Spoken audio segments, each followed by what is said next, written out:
হয়নি। ও ভাই, মাংস কত করে কেজি গো? 700 টাকা। তোর পেটে সহ্য হবে না।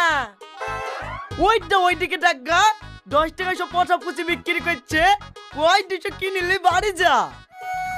এই জানোয়ার, তোদের মতো কিপটি নাকি যে পচা ফুটি খাবো? এদের হাত তো শুনি দেখ, এক্ষুনি খাসির মাংস দিয়ে ভাত খেয়ে আসনু। এত শক্তিশালী গ্যাস করছে রে। কি বললি? তোর এত বড় স্পর্ধা, একটা মেয়ে হয়ে তুই আমার গায়ে হাত দিলি। তোর কিছু বলি রে। ভাই ওকে মারো না